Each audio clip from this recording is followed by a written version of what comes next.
Wherever you are. My name is Arun Gupta. I am the Vice President and General Manager for Open Ecosystem Team at Intel.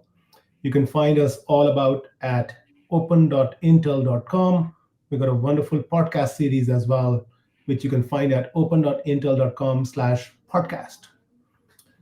I'm very excited today about today's speaker. Vector databases has been a big deal for the last several months now, particularly with the advent of Gen AI and how the RAG pipelines are coming about. Today, in this webinar, we'll talk everything about that. What are the vector databases? How are the storing done? What is a RAG pipeline, and how is it? Vector databases and RAG pipelines are connected with each other. So, with that, I'm going to bring Roy to the show. Roy, welcome to the show. Thank you so much for having me, Arun. This is really great to be here. Fantastic. Do you want to introduce yourself? Yeah, my name is Roy Schreiber-Cohen. I'm a staff developer advocate at Pinecone. I'm also a software engineer, and play the flute and have some other hobbies that I enjoy. But I'm excited to be here with you to talk about vector databases, RAG, Pinecone, and all this fun stuff that we have planned. Excellent. Yeah, and I think when you said staff developer advocate, it was quite clear to me that you are an engineer. A developer advocate cannot be a developer advocate without being an engineer and hacking code. So there was That's no true. need to put that additional adjective. Yeah, Fantastic. that's true. So what is Pinecone? So Pinecone is a distributed vector database that is offered as a SaaS service. It is a cloud native service and has been built to be a native vector data store from the ground up.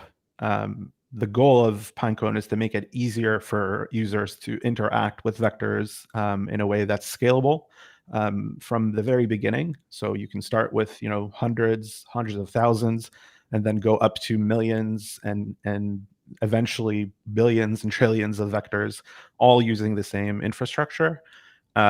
We recently launched our serverless offering, which literally does that in a very, very seamless way. And that's basically the premise, right? It allows us to build more knowledgeable AI applications that kind of like differentiate themselves from other AI applications that don't have the capability of adding this like additional semantic layer to the application. Got it. So what you're telling me is that the developer experience pretty much stays the same. You build a hello world or you're building a production grade application.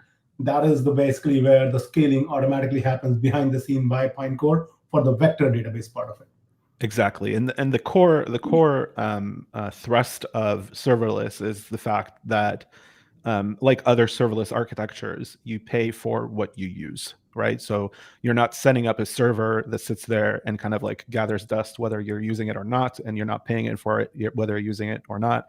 We basically have this concept of read units and write units, which basically signify what you're actually using, what resources you're actually tapping into, and then you are charged based on that usage. So beautiful. What is a vector database? We have heard about relational databases for decades. For about decade or two, we are listening about these NoSQL databases. People have somewhat of an understanding of what they are, what kind of queries can be done on them, how is the data stored. Is vector database a new concept? Is it because of Gen AI, or is it always existed and now becoming into prominence? Yeah, so vector databases are relatively new. They definitely made their splash after graph databases were kind of like top of mind for a lot of people in the industry. But they're not a new concept in the sense that the underlying building block of vector databases is the embedding, right? Or the vectors essentially. The reason why vector databases are becoming so prominent is because we are now using more and more vectors to represent a lot of different types of data that we're interacting with. And the reason that is because neural nets, which are the things that produce embeddings, are very pervasive, right? Like they're everywhere, right? All of the different models that you hear about, all of those are basically neural networks that are doing one thing or another. Whether they're using the transformers architecture or other types of architecture, the underlying building block is a vector, right? Like this is what they produce. One type of data comes in on one end, and on the other end, for the most part, you get vectors, right? So of course, you can get neural networks to do classification and completion and all sorts of other tasks, but the underlying representation of the data inside of the neural network is a vector, right? Is a series of numbers, right? And when we think about how all of these models basically represent the world that they quote unquote understand, they do that in the form of vectors, right? And so you can think about, I actually have like a very useful visualization for this that I can share. Yeah, yeah. I'm And just one of going the to things you download. mentioned is vector and embedding sort of a synonymous term? So a vector could be any series of numbers, right? And embedding has a little bit of a different meaning. It is a vector, so all embeddings are vectors, but not all vectors are embeddings. Got And it. I'll explain what that means. Okay. Right. So basically, embeddings take these discrete objects like words or documents or pictures or audio, and they transform those representations from that space into vector space, right? And basically embed the information about the relationships between those objects in the vector space. What does that mean? That means that if we, for example, look at this visualization, we see, I have like a whole bunch of words in here, right, represented as these yellow and blue circles, right? Um, when those are cast from their semantic space into vector space, what we get is that there's going to be some geometric significance to the location where those objects are cast into. So in this case, concepts that have some sort of semantic similarity are going to be found in some geometrical proximity to one another, right? And that tells us that there's some semantic correlation between them. So in that sense, basically we can extract meaning, right? And sort of understand and help our models understand the meaning of things just by understanding their relation to one another, right? So you can imagine, like, I can take the word prince and cast it into the space. And I can take the word queen and king, and they will also be casted into that space and then appear sort of close to the word prince. And then I can cast the word boy into that same space, and boy would probably be closer to prince, right? But farther away from king and queen, right? And in that sense, like the embeddings are essentially allowing us to get a programmatic sort of handle, right, into how we as humans kind of separate these notions, right, apart from one another, right, and understand what's related and what's not related.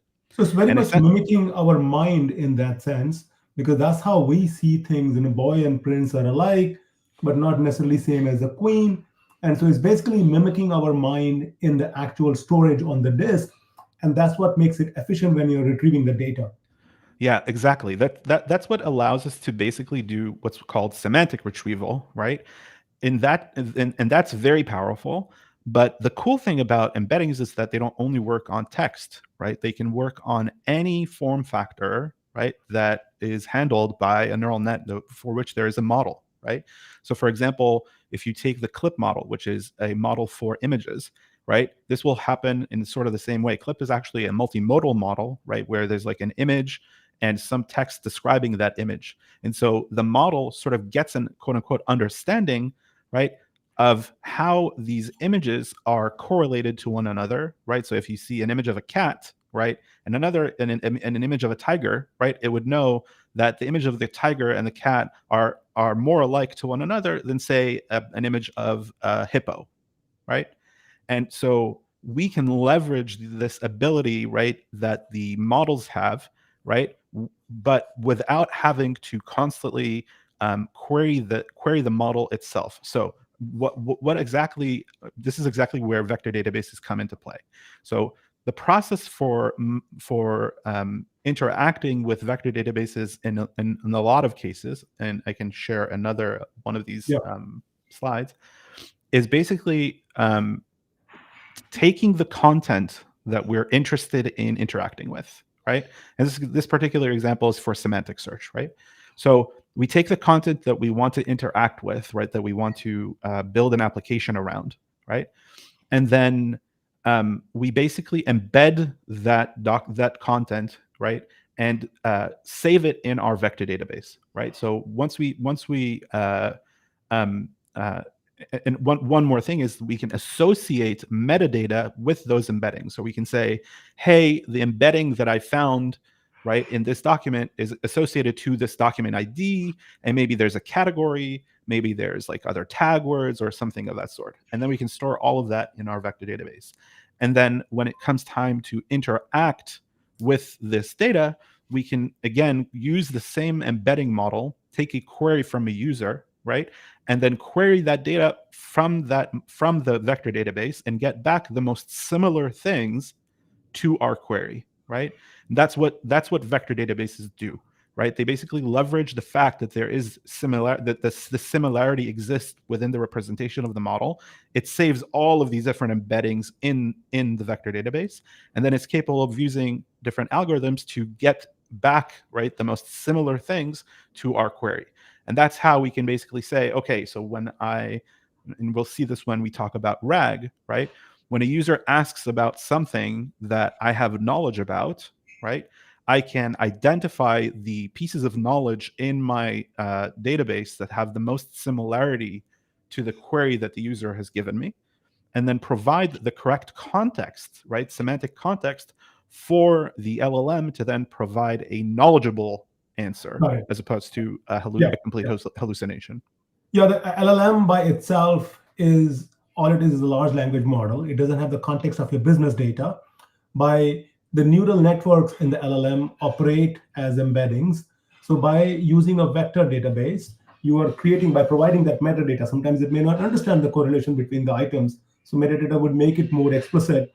So by creating those embeddings and storing them as a vector database, you're providing that context, which minimizes, as you said, the chances of hallucination and a lot more contextual and business sensitive data in the right manner. And because these embeddings are kind of stored close to each other, retrieval should be quick.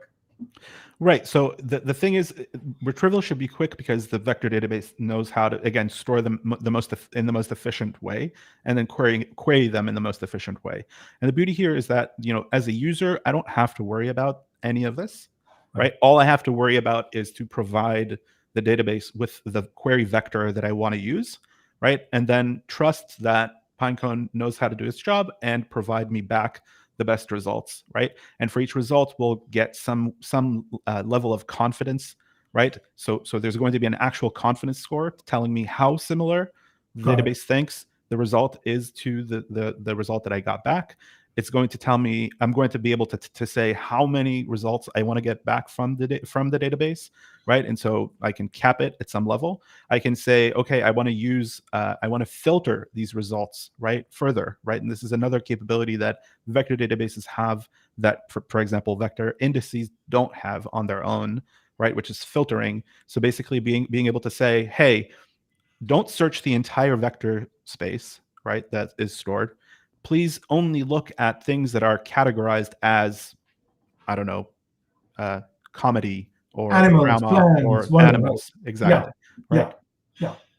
Got it. So you can, because the vector database could be massive, and as you mentioned about, hundreds, thousands, millions, billions. So you can define sort of that space, the category in that use with this explicit metadata, and then give me the return results back.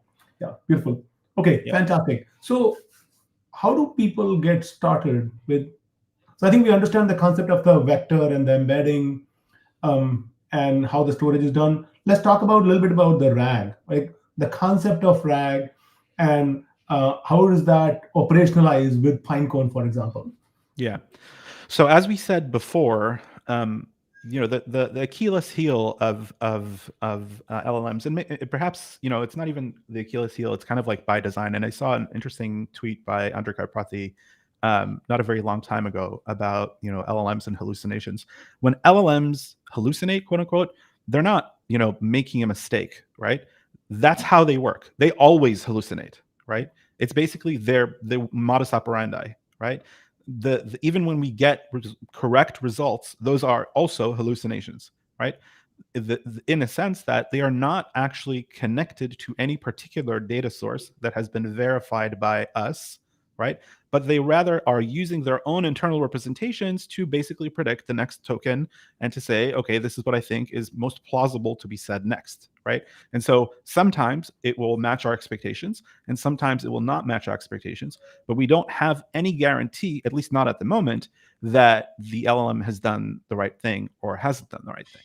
The only way at the moment for us to know that for a fact is to basically inject the LLM with context that we have, quote unquote, blessed, right? That we have said, hey, listen, we know that this information is correct, and we want you to basically use this information and formulate it in a way that's palatable for our users, right? And in that sense, when I personally think about RAG applications and LLMs, I think of the LLM as sort of like a natural language interface, right? As opposed to an engine, right? As opposed to the thing that drives the business value, right? It's sort of like a wrapper, right? That allows me to take the information that I have in my system and that I've basically worked tirelessly to architect and make correct and find the right ways of retrieving, and then help me produce a, again, palatable, easy to read, sort of and understand response. Again, with the ultimate goal of having concrete, trusted information at the core, right, of all of this, right? And so to accomplish this, right, like and again, maybe I'll just share another But I think the slide. point that you're making Go ahead. over there is the fact that LLMs hallucinate is our problem, not LLM's problem. They're meant to operate this way. So we got to augment that data, and that's where the RAG concept comes in. We're going to Exactly. augment that data with our context so that they have the right information, because it's a foundation model after all. It's going to operate on a very large capacity. So the moment you inject your context in there, then the augmentation has happened. So Yeah. when you do the retrieval from that, it's a lot more meaningful. I would say that it's beyond just augmenting, right? Like, it's how do you think about your LLM? Like, what is its role in your architecture, right? Like, if you think of it as like that's the thing that's producing the answers, right? Then you're going to put yourself in the mercies of whatever the model is, all its mistakes, all of its the unintended consequences of how LLMs operate. But if you think of it as sort of like, again, a natural language interface, right, that kind of wraps around, right, the Right. content that you have, right, Yeah. then you can trust it to do its job and to do it really well, right? Got it. Well, Okay, actually, so if yeah, you go take a ahead. pause, there's a question from LinkedIn, Mhm. and I don't know what point the question. Actually, question was asked about 8 minutes ago. Is that a type of advanced Hamming distance? Um, Sort of, right? So like the way that basically that vector databases operate is they have different distance matrices, right? So like a Hamming distance is a way to take two strings and to compare their similarity to one another, right? There's just like one metric to do that. In some way, right? Like this is similar, right? Because you're basically looking at not Hamming, and not it's not a Hamming distance, but it's either a cosine distance, a dot product, or a Euclidean distance between points within the vector space, right? That's how vector databases are able to produce similarity between different vector, between a query vector and then the results that they get back. There's deep math involved in making this happen. So yeah, cosine functions is exactly what I've heard as well. Yeah, it's cosine similarity it's called. All right, let's talk Um, about RAG architecture. yeah, so similar to how I showed like the semantic search architecture is very, very similar, right? And we're going to see this particular architecture in a demo that we'll show a little bit later, right? But the concept here is like I have some data that I want to use, right, as my driving kind of like knowledge, right? In this case, it's going to be some URL that I found on the web, and I want to be able to ask questions about that URL, right? So I'm going to have to do some pre-processing, right, of like fetching that data, and getting and then chunking that data in some way, and we'll talk about chunking in a moment because it's very important. And then I'm going to take these chunks that are produced from the data that I got from the web. I'm going to embed them yet again and store them in the vector database. So far, it's a very similar process to the one that we saw before with semantic search. The second part is the important part, right, where we have our application. Again, the user is going to query for that, query the application. We're going to take the user's query, embed it, and then we can apply, again, we could apply some metadata filtering, as we said before. We're going to get back a result.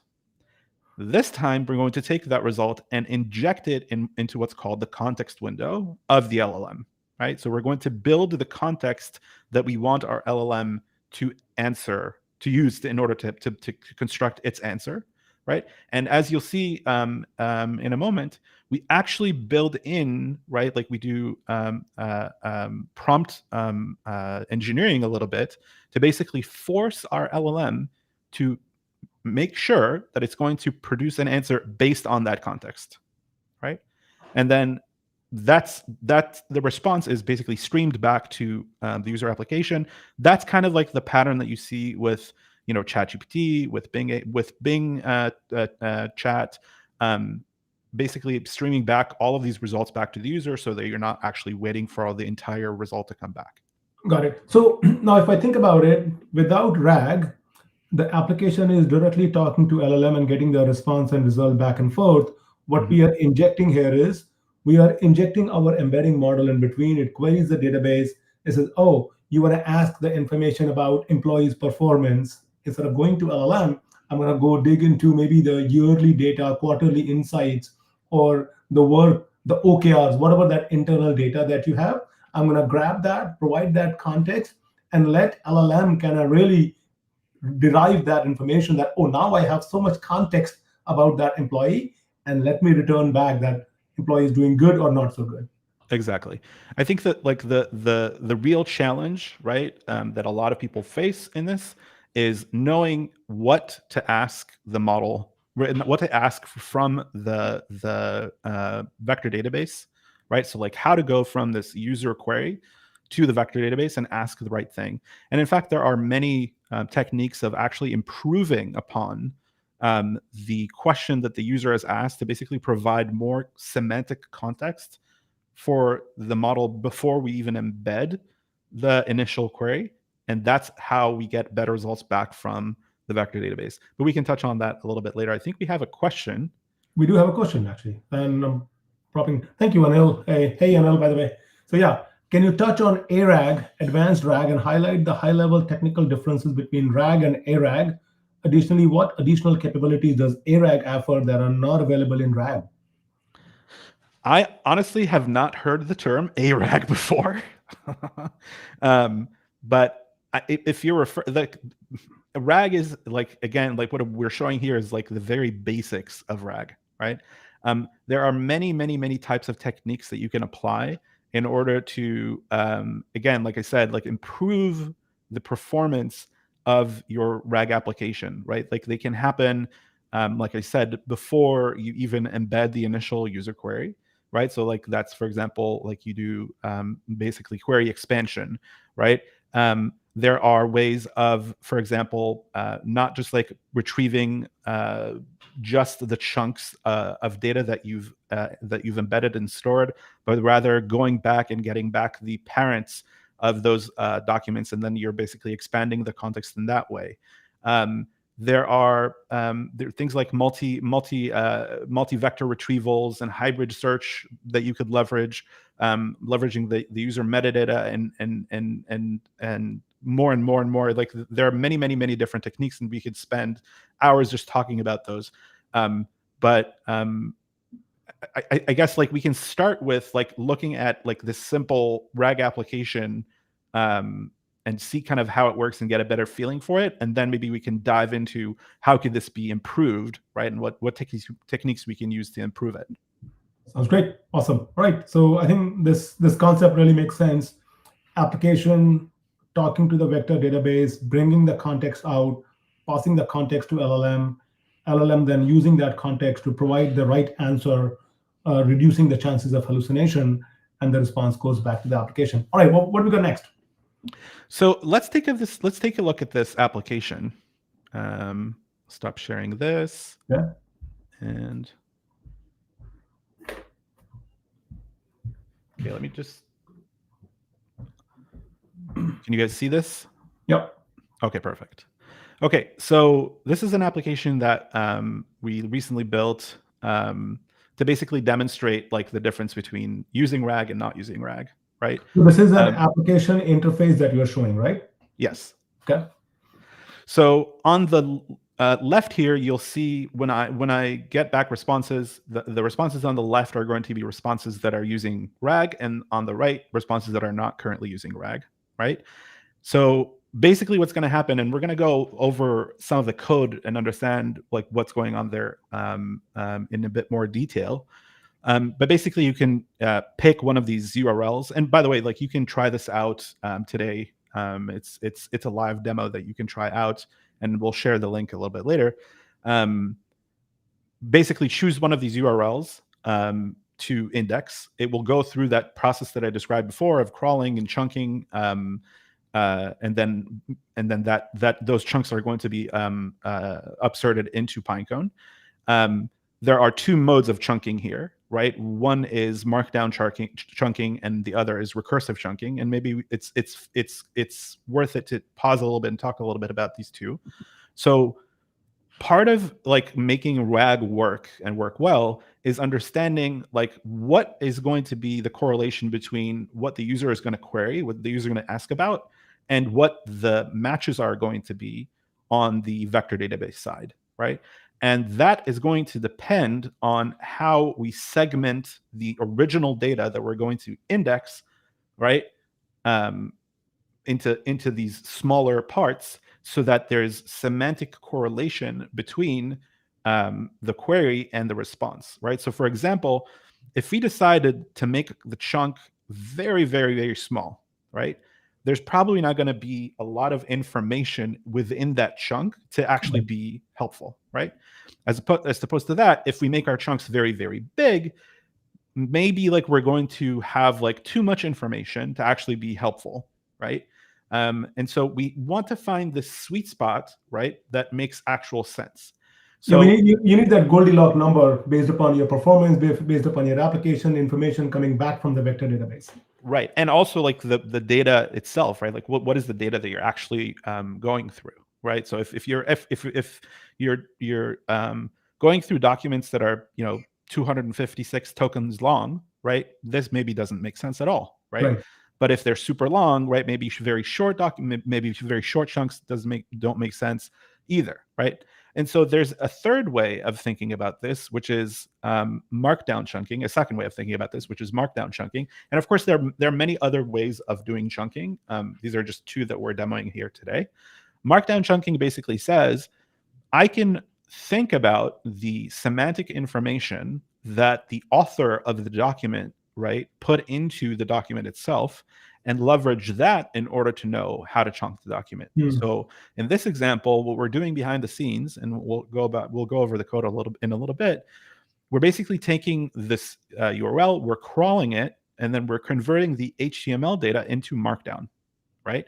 And so now we have titles, we have paragraphs that kind of break apart, right, the document in a way that the original author actually intended, right?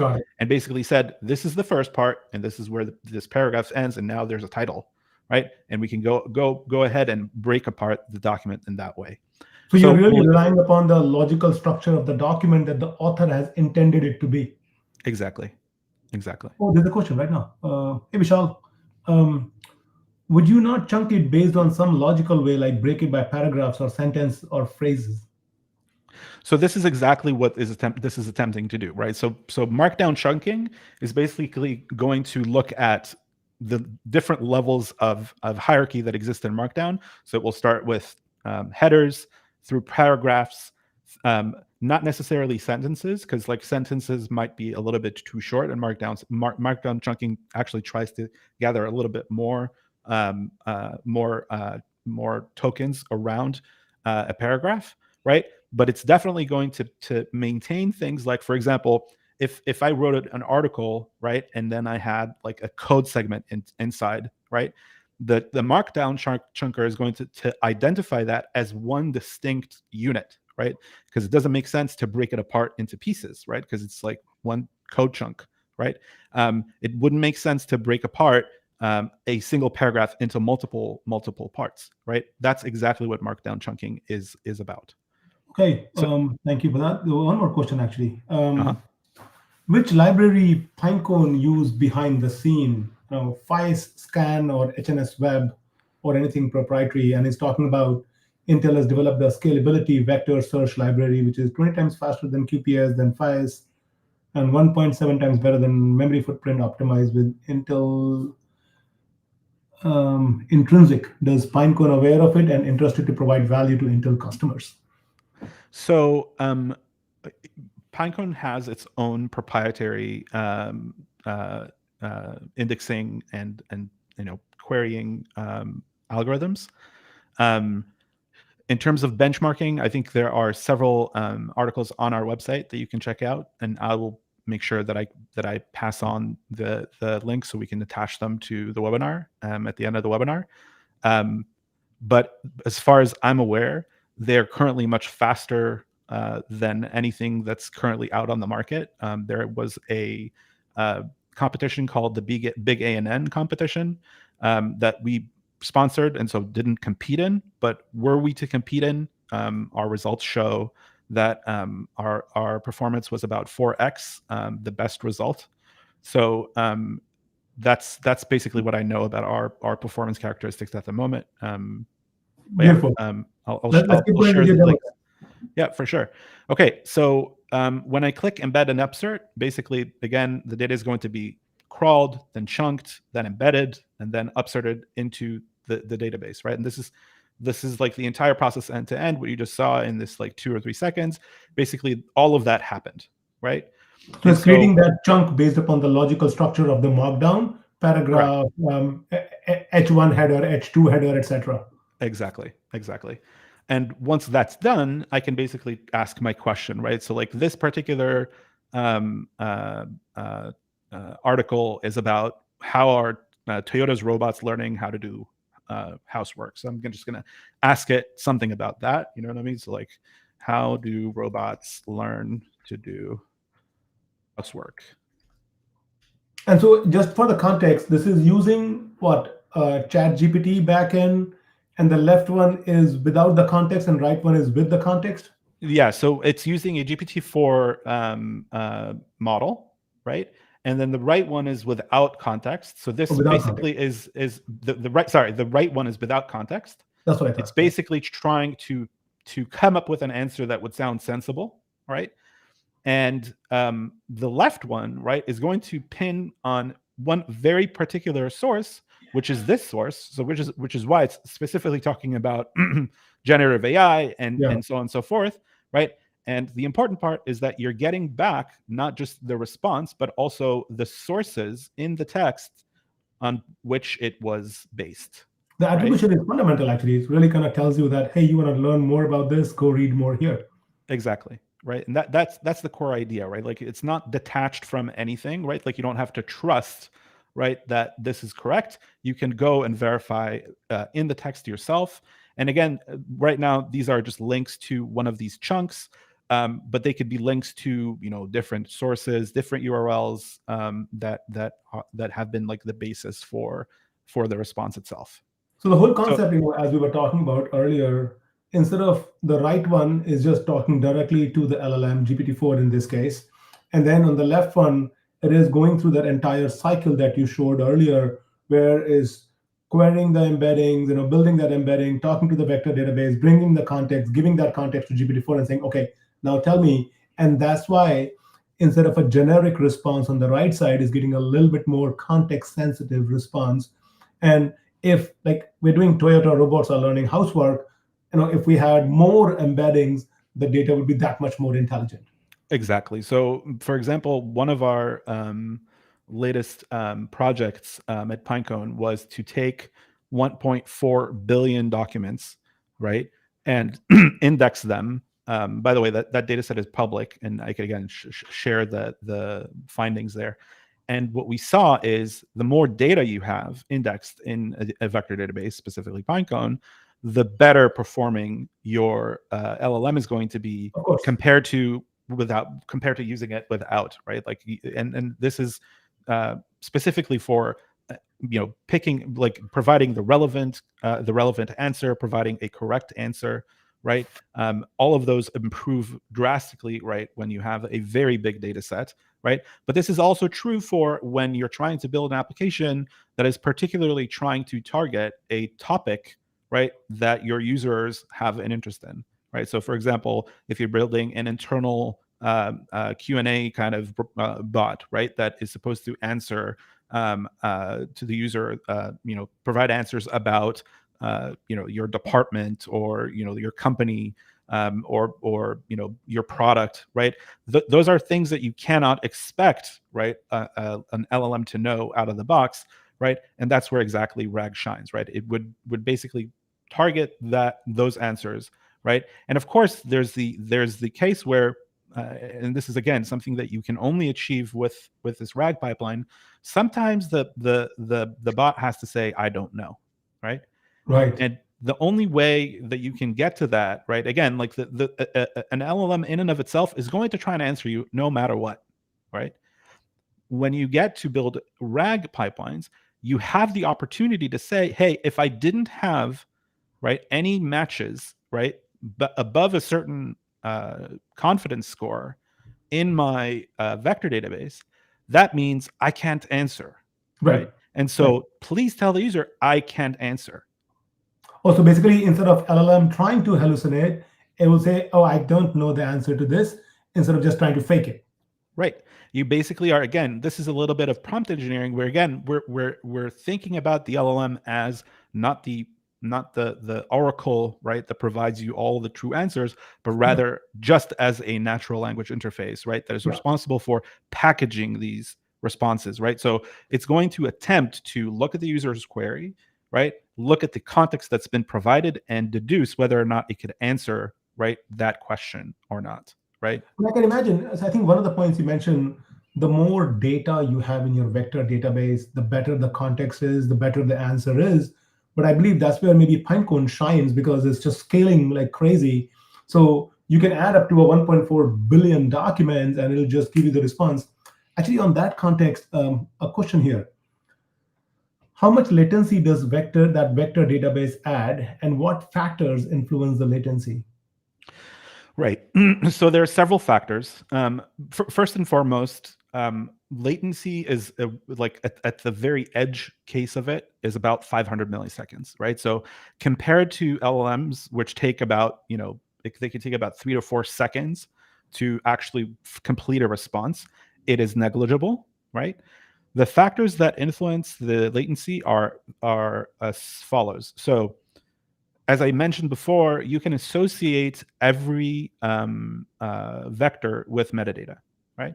And this metadata is basically 400 kilobytes of a JSON, up to 400 kilobytes of JSON, that you can basically have, and you can basically have any arbitrary data in there, right? Pinecone allows you to decide which properties within that JSON you actually want to use as indices, right? As in, like, I'm going to use this to actually query on, right? And I want to get like sort of a a performant response, right? When I query on those fields. So imagine, right, again, if you had like a category property, right? And that category would have been like, I don't know, a genre of movie or something. You know what I mean? those are a type of property that the database can handle fairly well because their cardinality is low, right?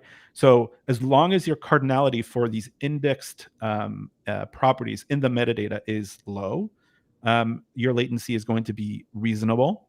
The higher the cardinality, the lower the latency, right? So if Right. I'm going to pick a property in that metadata, which is going to have a very high cardinality, like a user ID, right? And I'm going to use that as my index, that's going to impact my latency Of course. drastically. Yeah, yeah, yeah. Wonderful. And I think there's another question from Anil, which is not directly related but very relevant. It's like, could you discuss embedding generation, specifically if we generate embedding with one GPT foundation model and later switch to another GPT model or a different vendor? Do we need to regenerate the embeddings? Yeah. Unfortunately, yes. So like the for the most part, embeddings from different vendors tend not, it's not always the case, but tend to have different dimensionality.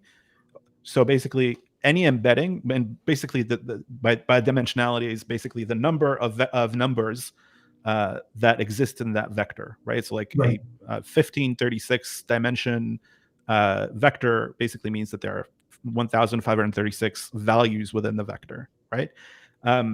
So for the most part, different vendors have different dimensionality to their embeddings, but not always.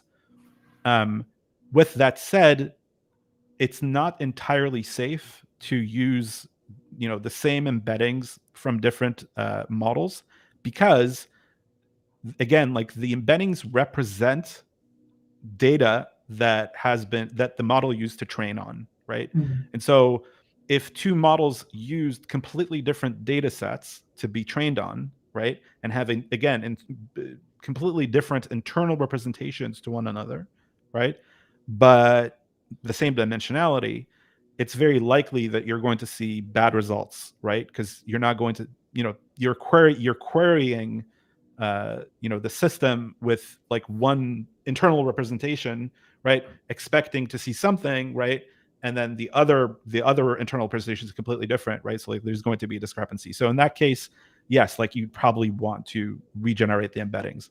So am I hearing it correctly that there is no portability across different vendors of vector database one, and ditto with the GPT foundation models as well? um, Yeah, so for the most part, right? So it's not, it's so I don't know if, for example, if you're trying to move from GPT 3.5 to 4, right? If you're going to see an immense change, although my gut tells me that you would, because again, like the model was retrained, right, completely, right? So again, Yeah, like yeah. there's no reason to believe that that the internal representations are at all similar, right? Um, so in that case, yes, like I think you'd have to assume Got it. that Okay. a model has its representation. You can't reuse them in other Beautiful. There's models. another question coming up, but I want to get to the code part of it. So let's maybe take a look at the code. Yep. And I do want to talk a little bit about Canopy, which is sort of the open source offering, that open source project that you have built on top of Pinecone. Sure. So yeah, Canopy is a wonderful open source project that was again built by Pinecone to make it easy for users to um, go through that process of, I have my documents and I want to just get to a point where I can query them, right? I can ask questions of my documents. And so it allows you to very easily start with either JSON uh, uh, uh, DL and or Parquet or I think CSVs even, and go directly from that to Pinecone with one command, and then the other command would be basically to set up a RAG endpoint, and you could start talking to it directly.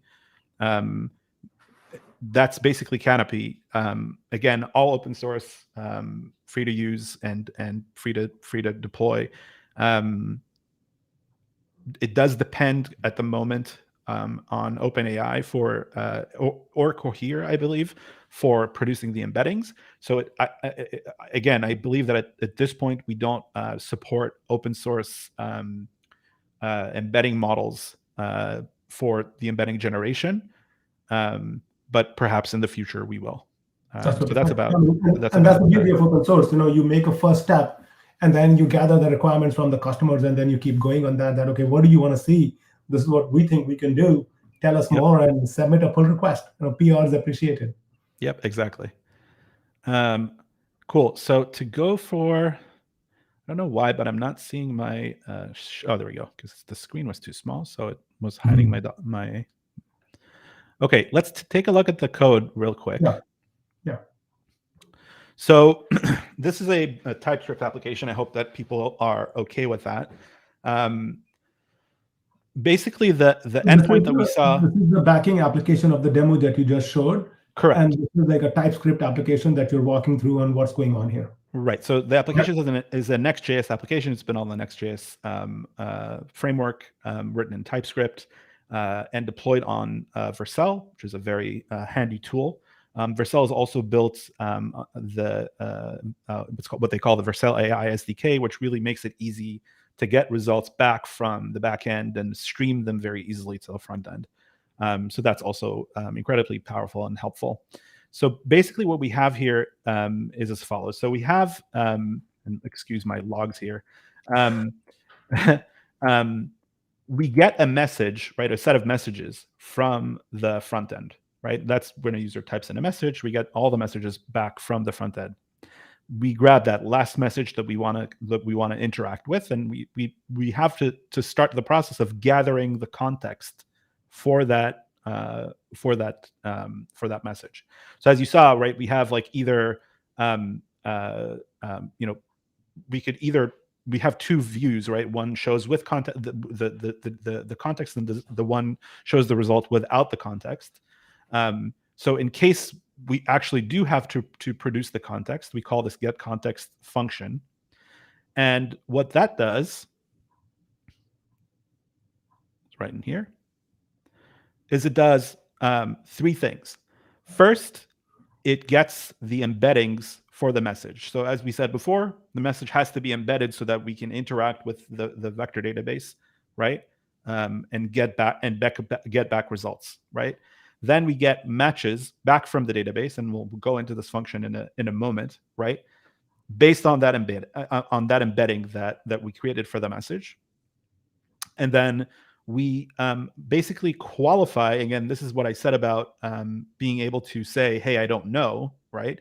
We basically say there's a minimum score that we want to basically say that if it's below it, the answer does the document does not qualify, right? It's not similar enough, right? And then you can say basically I don't know it, as opposed to just saying, hey, I'm going to fake it. Exactly. And that's what we return from this function. And to just understand how this thing works, we'll just go into this file where we have this get matches from embeddings. This is how you interact with Pinecone, right? So we get the embedding, right? We have this like top K, like the number of results we want to get.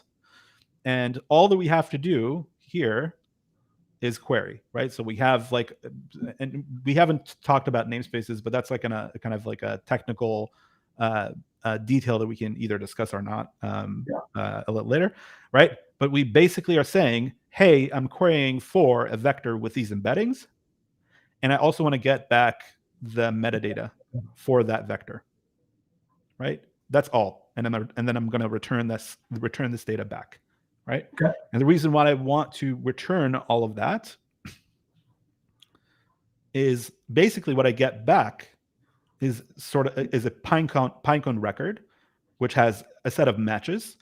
And I'm basically saying the chunk of data, the chunk of text that I've indexed resides within this metadata, right? Mm-hmm. So this is not always the case, right? Like sometimes I'm going to store the chunks in some other system, like a MySQL or Postgres or whatever. In this demo specifically, we stored the chunks as part of the metadata that's associated with the vector, just for ease of use. Okay. This is where we do the prompt engineering, right? We're basically giving the AI sort of like a system setup, right? Giving the context of what it's supposed to do, and then again here we inject the context that we've acquired in the previous step, right? And we basically say here, this is exactly the point. If the context does not provide the answer to the question, the AI assistant will say, "I'm sorry, but I don't know the answer to that question." And Right? there's all natural language, as you were saying. Like, so there is All nothing natural fancy here. language. You're putting the context in there. You're Yep. putting kind of the initial starting point, then the context, and then say if you don't get the context, say I don't know. Exactly. And really, that's the entire workflow to basically get a response for a query. Now, the other side of this, which is the crawling side of it, right? Basically, it's basically doing sort of a similar process, but to crawl but basically to provide the initial data set and to upsert it in Pinecone. So for that, we have this other route, and that other route calls this function called seed.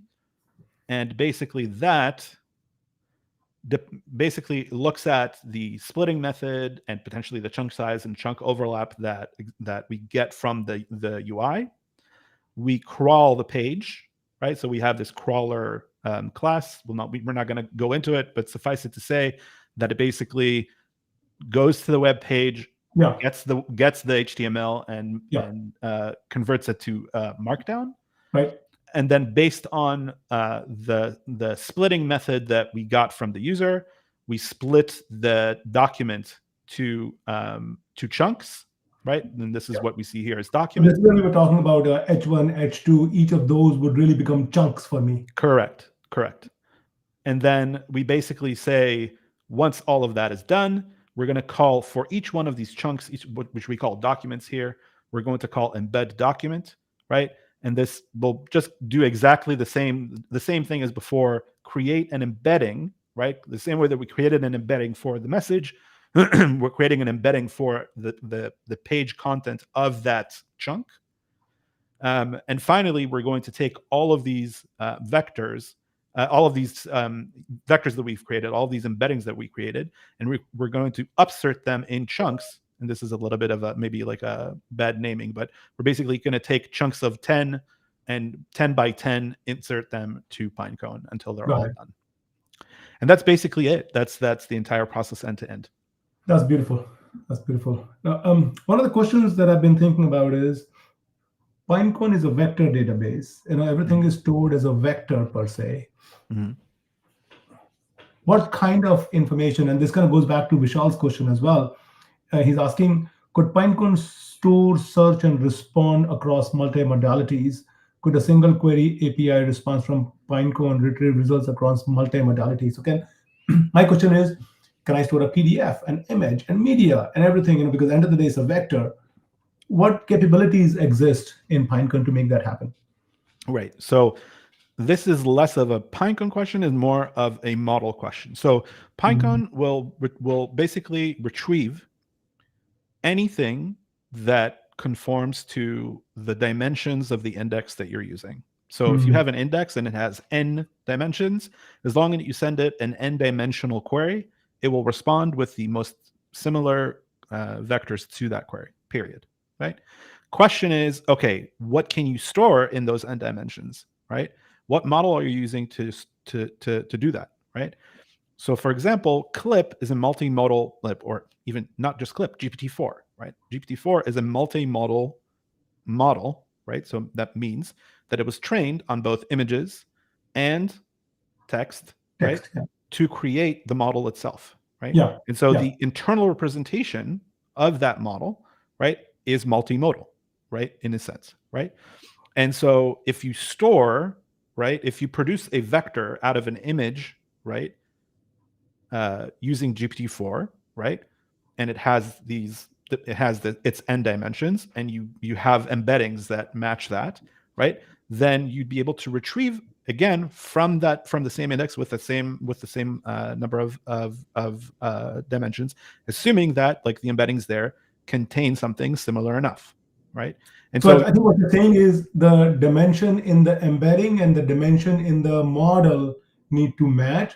So and also the content, right? Like also the actual internal representation. So this goes back to the previous question that we had, right? Like you have to assume, right, like that the things that the model was trained on are the same, right? So if Right. it's a Okay. multimodal model, it's going to have to the embeddings you store are going to be multimodal as well. Right. So Pinecone can store whatever, but if the model will be able to interpret those modalities and those dimensions is upon the model. So you may retrieve the information, but the model like I don't understand these dimensions, so I'm going to ignore it. It will actually error out, right? It won't even Oh, error respond. it out. Okay. Yeah. And in fact, like there are other ways, right? Like of thinking about this, which is like, for example, if there's a piece of content, right, that I want to embed in several ways, right, and then query, would you'd probably use multiple indices, right? You can think of content in a lot of different ways, right? Like and use different models to embed the exact same content, right? And you would get different results in terms of similarity, right, from different models, right? Because Right. they have different internal representations for things, and that might actually be very beneficial in a lot of ways. We basically cross compare what each model thinks about any piece of information that you Beautiful. embed. This is fantastic. This is awesome, actually. Wonderful. We have about 5 minutes remaining. So I'm going to bring it back together here. How can developers get started with Pinecone? Right. So the best thing is to create an account. It's a free account. And this is on pinecone.io or where the Pinecone.io. Yes. okay. Serverless accounts are actually require you to put down a payment method, but you get $100 free to start using Pinecone, which is a very generous amount considering how cheap like our read units and write units are. So it should take developers a very long way to get started with Pinecone. Um, there are SDKs in Python, TypeScript, JavaScript, of course, and Java. So very easy to start with these three languages. There's of course a REST API that you can interact with. There's a gRPC API that you can interact with. So most of like the most common ways of building applications are covered.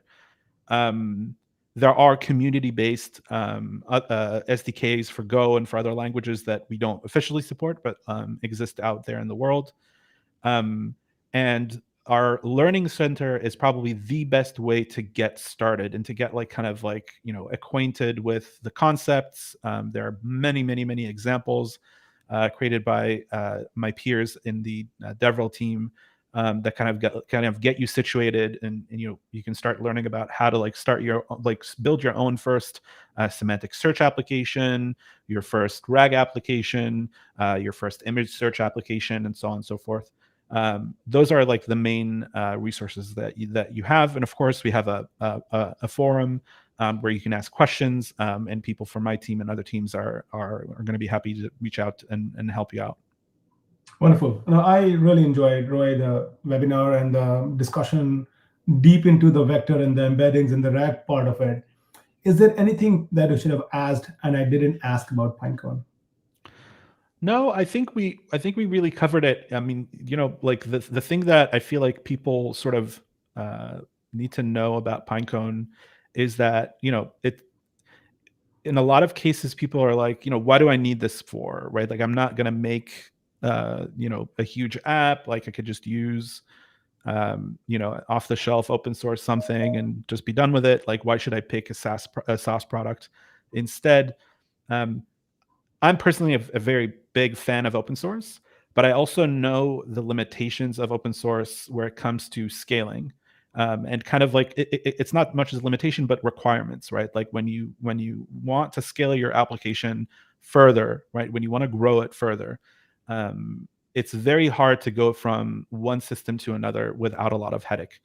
And I think that Pinecone really shines where it really provides the basic kind of like getting started training wheels, getting you off the ground with minimal kind of like friction, but it really gives the promise of scaling up to really ad infinitum, theoretically speaking, And our current customers, our biggest customers, really have like tens of billions of vectors that they're using in production on the same exact system that a user has when they're starting on day one, right?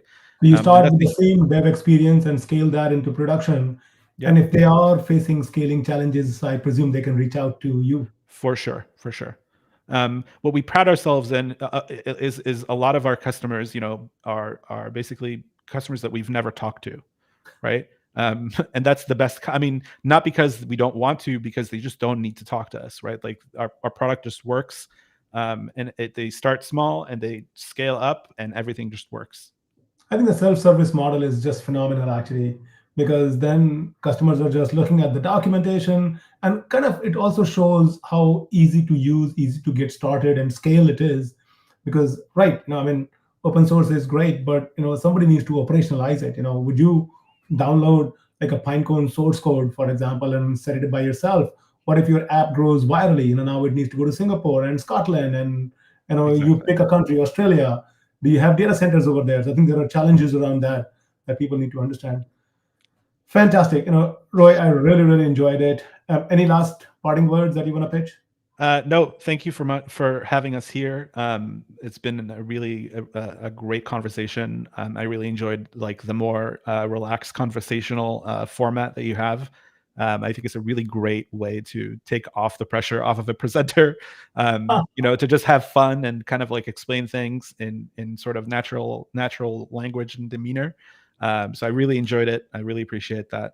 So thank you for setting us up. Absolutely. These are like, as I said in the beginning, these are like hallway conversations. Imagine I bump into you in a conference in a hallway.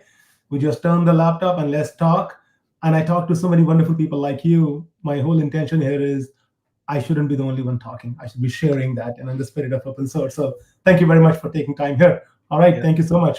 Bye bye, Thank you. everybody. Thank you. Bye bye.